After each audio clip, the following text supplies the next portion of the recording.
দেশের বাইরে আমার কোনো ঠিকানা নেই, এটাই হলো আমার ঠিকানা। এই দেশ, এই দেশের মাটি মানুষই আমার সবকিছু, কাজে আমি দেশের বাইরে যাব না। দেশের এত সমস্যা, এই কোনো সমস্যা নিয়ে আলোচনা হয় না।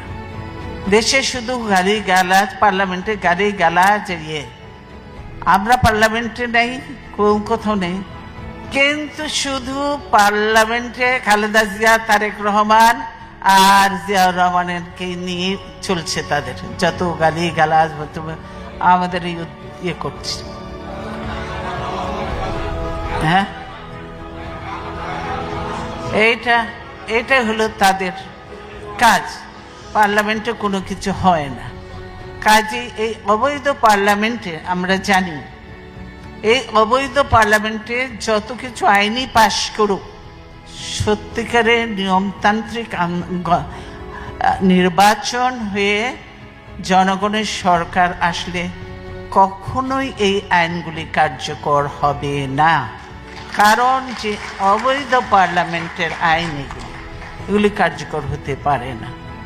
আপনারা দেখলেন যে আজকে দলীয়করণ করেছে, আমি আগে বলেছি প্রশাসন হয়েছে, পুলিশ হয়েছে, তারপরে নির্বাচন কমিশন।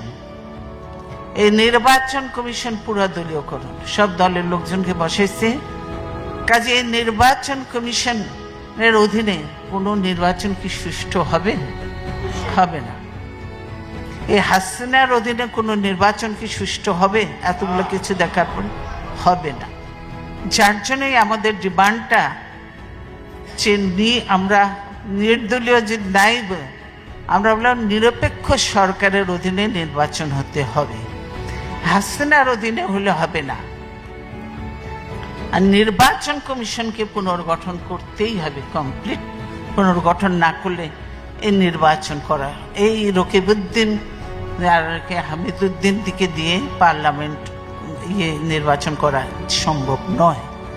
সেজন্যই এগুলি প্রয়োজন।